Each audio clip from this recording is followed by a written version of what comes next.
Shalom saudaraku yang dikasihi Tuhan Yesus Kristus. Selamat pagi, salam sejahtera untuk kita semuanya.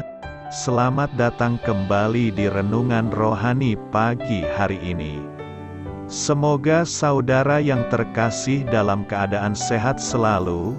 Kiranya damai dan sukacita Roh Kudus melimpah di dalam hati dan pikiran saudara saat ini.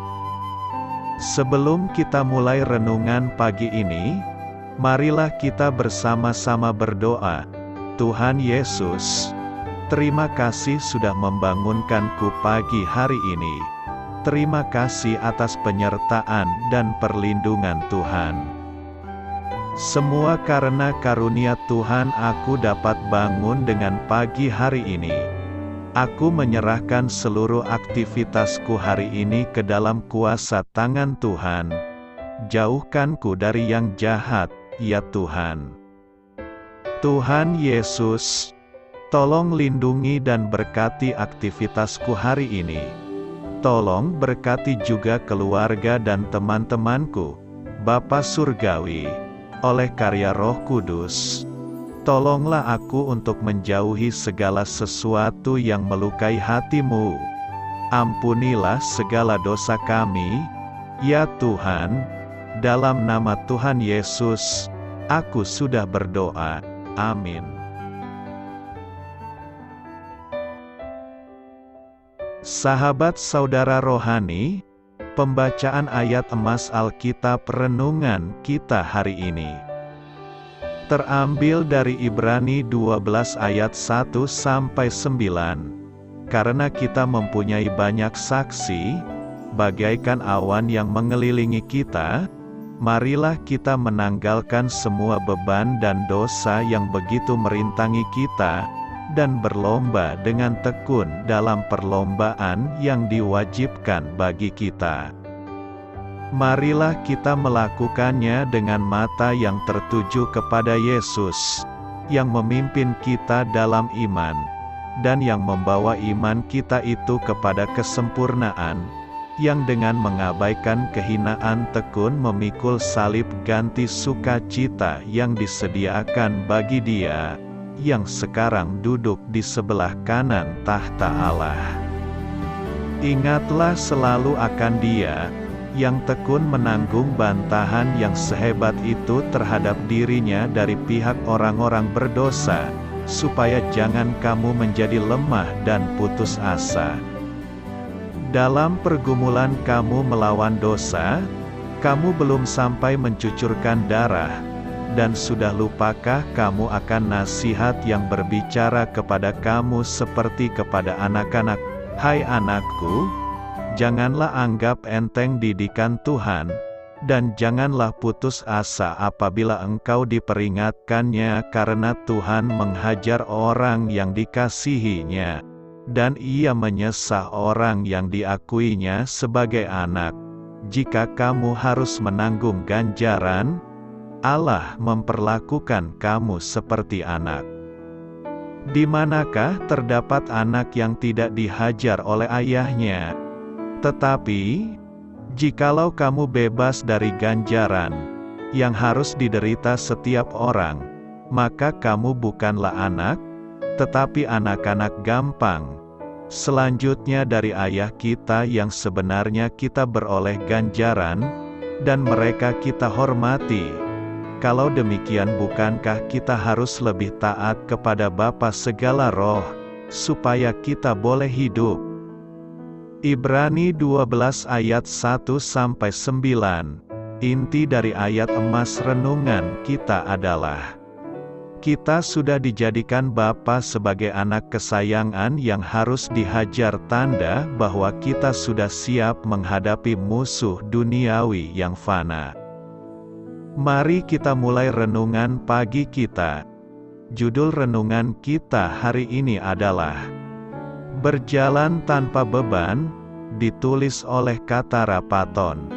Seorang pria bernama James menempuh perjalanan menantang sejauh 2000 km melintasi pantai barat Amerika Serikat dengan bersepeda dari Seattle, Washington, menuju San Diego, California. Seorang teman saya bertemu pesepeda ambisius itu dekat tebing Big Sur yang berjarak 1.500 km dari titik awal perjalanannya. Setelah mendengar baru-baru ini perlengkapan berkemah milik James dicuri orang, teman saya menawarkan selimut dan baju hangatnya, tetapi James menolak menerimanya. Ia mengingat bahwa perjalanannya menuju ke selatan akan membawanya ke iklim yang lebih hangat, maka ia perlu mengurangi beberapa barang. Makin mendekati tujuannya, kekuatannya juga makin terkuras, sehingga ia memang perlu mengurangi beban yang dibawanya. James sangat cerdas. Itu juga mencerminkan apa yang dikatakan penulis kitab Ibrani. Di sepanjang perjalanan hidup ini, kita perlu menanggalkan semua beban dan dosa yang begitu merintangi kita. Kita perlu menempuh perjalanan hidup ini tanpa membawa beban supaya kita bisa terus maju. Sebagai orang percaya, dibutuhkan ketekunan untuk mengikuti perlombaan iman tersebut. Salah satu cara untuk memastikan kita dapat terus maju adalah dengan melepaskan beban dosa, seperti penolakan kita untuk mengampuni sesama, hati yang picik, dan dosa-dosa lain yang akan merintangi kita. Tanpa pertolongan Yesus, kita tidak akan dapat menempuh perjalanan dengan leluasa dan menjalani perlombaan iman dengan baik. Kiranya kita selalu memandang kepada Sang Pemimpin dan Penyempurna iman kita, Tuhan Yesus Kristus, supaya kita tidak menjadi lemah dan putus asa. Dari ayat renungan kita yang tertulis, karena Tuhan menghajar orang yang dikasihinya, dan ia menyesa orang yang diakuinya sebagai anak. Itu adalah rasa kepedulian Tuhan kepada kita dengan menjadikan kita kuat. Dari ayat itu kita diajak untuk memahami arti dari cobaan duniawi yang kita peroleh adalah untuk menguatkan kita karena kita adalah anak kesayangan Tuhan. Maka kita harus diberikan latihan keras, tidak boleh mengeluh, dan harus terus meminta pertolongan Bapa. Amin. Marilah kita renungkan di dalam hati kita. Hal apa saja yang Anda rasa masih membebani perjalanan hidup Anda? Bagaimana Anda dapat bertekun dan terbebas dari beban yang merintangi tersebut? Hal ini patut kamu ketahui. Penulis kitab Ibrani tidak pernah menyebut siapa dirinya. Para ahli Alkitab memperkirakan penulisnya adalah Paulus, atau bahkan Barnabas, Lukas, Clemens, atau Apolos.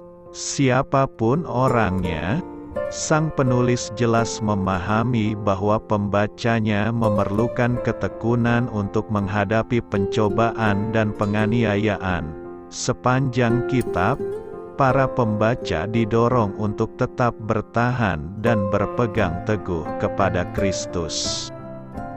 Kita diingatkan bahwa orang percaya bukanlah orang-orang yang mengundurkan diri dan binasa, tetapi orang-orang yang percaya dan yang beroleh hidup. Kemudian dalam Ibrani 11, yang dikenal sebagai Galeri Kaum Beriman, penulis memuji tokoh-tokoh Alkitab yang hidup oleh iman dan beberapa di antaranya mati karena iman itu. Oleh karena itu, dengan mengingat kesaksian dan teladan mereka, orang-orang yang percaya kepada Yesus diminta untuk berlomba dengan tekun dalam perlombaan yang diwajibkan bagi mereka. Di bagian akhir kitab, kita menerima janji ini, "Aku sekali-kali tidak akan membiarkan engkau dan aku sekali-kali tidak akan meninggalkan engkau." Amin.